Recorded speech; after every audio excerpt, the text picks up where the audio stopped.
Hi, നമസ്കാരം. Doctor ശ്രീലക്ഷ്മിയാണ്. ഇഹിതത്തിലെ പുതിയൊരു എപ്പിസോഡിലേക്ക് എല്ലാവർക്കും സ്നേഹപൂർവ്വം സ്വാഗതം.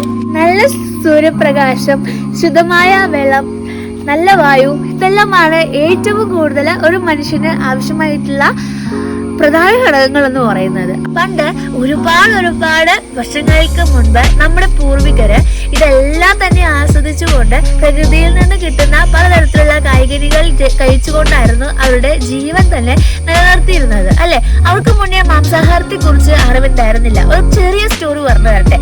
ഈ കായ്കനികളെല്ലാം തന്നെ കഴിച്ച് വളരെ ആരോഗ്യത്തോടുകൂടെ വളരെ സന്തോഷത്തോടുകൂടെ ജീവിച്ചുകൊണ്ടിരുന്ന നമ്മുടെ പൂർവികർക്ക് ഒരു ദിവസം കാട്ടിൽ വലിയൊരു കാട്ടുതീ ഉണ്ടായി.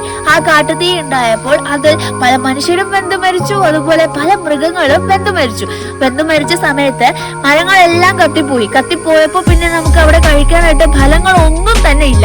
ഫലങ്ങളില്ലാതിരുന്ന സമയം ബാക്കി ജീവനോടുണ്ടായിരുന്ന നമ്മുടെ പൂർവികർക്ക് കഴിക്കാൻ എന്താ ഉള്ളത്? ഈ വെന്തു മരിച്ച മൃഗങ്ങൾ മാത്രമായിരുന്നു, അല്ലെ? മനുഷ്യരെ കഴിക്കാൻ എന്തായാലും അവർക്കൊരു മനസ്സിൽ ബുദ്ധിമുട്ടുണ്ടാവുമല്ലോ.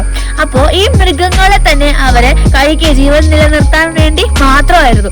ആ മൃഗങ്ങളെ തന്നെ അവര് ഭക്ഷണമാക്കുകയും അതിൽ നിന്ന് ഇതിനെക്കാട്ടിലും കമ്പാരിറ്റീവ്ലി നോക്കുമ്പോൾ ഫലങ്ങളെക്കാട്ടിലും എന്തുകൊണ്ടും ടേസ്റ്റ് കൂടുതൽ ഇതിനാണല്ലോ എന്ന് പറഞ്ഞാണ് വേട്ടയാടിയുള്ള ഒരു ജീവിതം അവരെ സ്റ്റാർട്ട് ചെയ്തത്. അങ്ങനെയാണ് വേട്ടമൃഗങ്ങളെ കണ്ടുപിടിക്കുക, അതിനെ ചുട്ടു കഴിക്കുക. പിന്നെ അതിൽ പല രീതിയിലുള്ള മസാലകള് കാലഘട്ടങ്ങൾ കഴിഞ്ഞ് പോകുമ്പോൾ, തലമുറകൾ കഴിഞ്ഞ് പോകുമ്പോൾ പലതരത്തിലുള്ള ഇൻഗ്രീഡിയൻസ് നമ്മൾ ആഡ് ചെയ്തു, നമ്മൾ കഴിച്ചു തുടങ്ങി, ഉപ്പിട്ട് തുടങ്ങി, മസാല ഇട്ട് തുടങ്ങി. വളരെ ടേസ്റ്റി ആയിട്ടുള്ള പല രീതിയിലുള്ള ചിക്കനും മട്ടനും ഒക്കെ ഇപ്പൊ നമ്മുടെ മുന്നില് നിരക്കാനായിട്ട് തുടങ്ങി, അല്ലെ?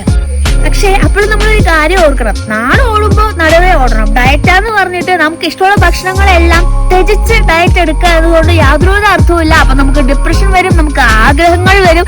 ആ ആഗ്രഹങ്ങൾ തീർക്കാതാവുമ്പോൾ നമ്മുടെ മാനസികാരോഗ്യം തകരാറിലായിട്ട് നമ്മുടെ ശരീരം വളരെയധികം ഹെൽത്തി ആയിട്ട് വെച്ചിട്ട് കാര്യമില്ല. അവിടെ നമുക്ക് ആരോഗ്യം എന്നുള്ളത് കിട്ടില്ല, അല്ലെ? അപ്പോ നമുക്ക് ചെയ്യാൻ പറ്റുന്നത്, നിങ്ങൾ കഴിച്ചോളൂ, നിങ്ങൾക്ക് ഇഷ്ടമുള്ള എല്ലാ ഭക്ഷണങ്ങളും നിങ്ങൾ കഴിച്ചോളൂ. നല്ലൊരു ഭക്ഷണ രീതി നമുക്ക് കൊണ്ടുവരണം എന്നുണ്ടെങ്കിൽ ഇഷ്ടപ്പെട്ട ഭക്ഷണങ്ങളെല്ലാം തന്നെ നമുക്ക് കഴിക്കാം. പക്ഷേ ഒരു കാര്യം മാത്രം നിങ്ങൾ ഓർക്കുക എന്നുള്ളതാണ്. അത് വേറൊന്നുമല്ല, രാവിലെ വെറും 2 ഗ്ലാസ് വെള്ളത്തോ, ചൂടാക്കിയതായിക്കോട്ടെ, തണുത്തതായിക്കോട്ടെ, അല്ലെങ്കിൽ ചെറിയ രീതിയിലുള്ള ഏതെങ്കിലും ഒരു ജ്യൂസ് ആയിക്കോട്ടെ, കുടിച്ചുകൊണ്ട് നമുക്ക് നമ്മുടെ രാവിലത്തെ ആ ഒരു വേക്കപ്പ് റൊട്ടീൻ നമുക്ക് സ്റ്റാർട്ട് ചെയ്യാം, അല്ലെ? അതിനുശേഷം അത് വേറൊന്നിനും അല്ല, നമ്മുടെ ആ എൻസൈംസ്, കാരണം ബ്രേക്ക്ഫാസ്റ്റ് എന്നാണ് നമ്മുടെ ആ ഓൾ നൈറ്റിലുള്ള ആ ഒരു 8 hours അല്ലെങ്കിൽ ഒരു 10 hours ഫാസ്റ്റിംഗ് ബ്രേക്ക് ചെയ്യുന്നതാണ് നിങ്ങളുടെ ബ്രേക്ക്ഫാസ്റ്റ് എന്ന് പറയുന്നത്, അല്ലെ?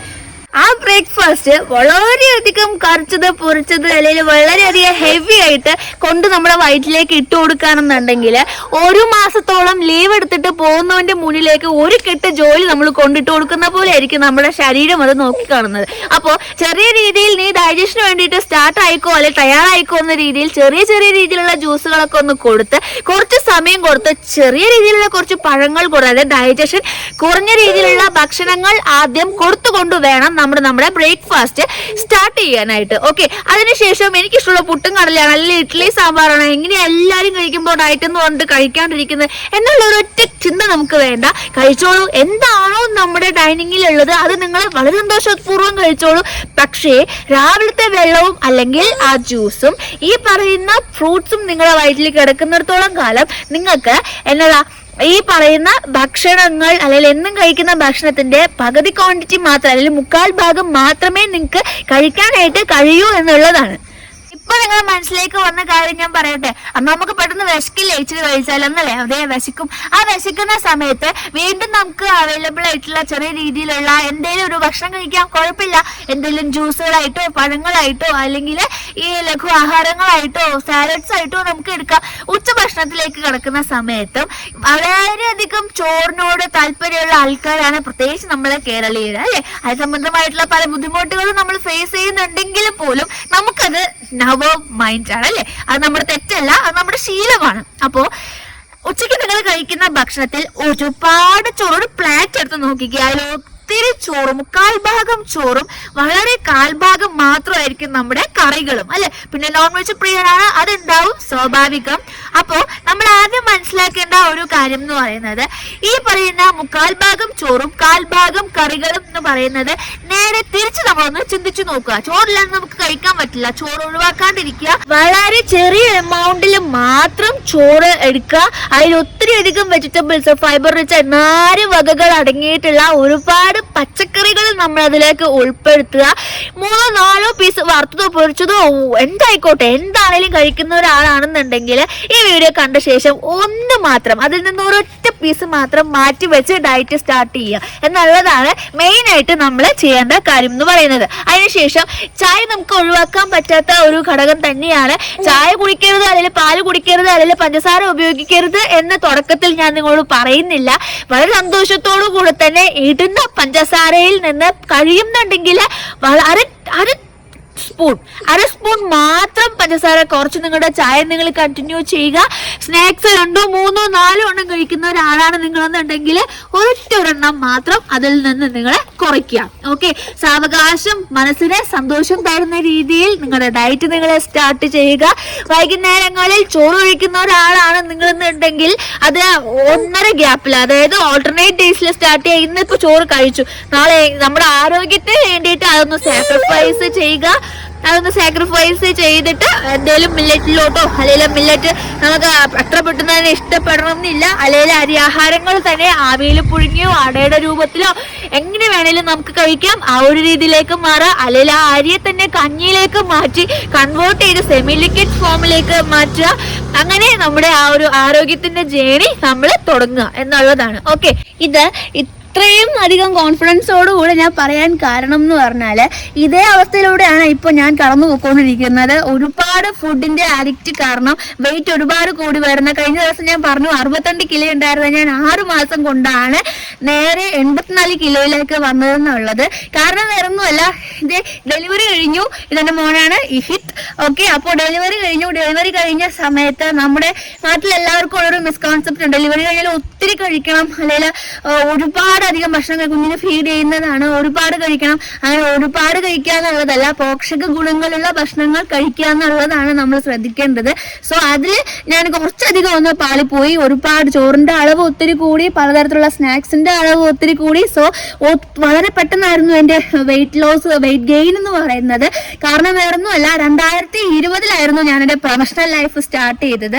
സോ എൻ്റെ പ്രൊഫഷണൽ ലൈഫ് സ്റ്റാർട്ട് ചെയ്ത ഒരു സ്ഥാപനത്തിലെ ചീഫ് കൺസൾട്ടന്റ് ആയിട്ട് ഞാൻ 3 വർഷത്തോളം വർക്ക് ചെയ്തു. സോ അപ്പോഴൊക്കെ തന്നെ വളരെയധികം നീറ്റ് ആയിട്ടുള്ള ഒരു ഡയറ്റ് ആയിരുന്നു ഞാൻ ഫോളോ ചെയ്തുകൊണ്ടിരുന്നത്.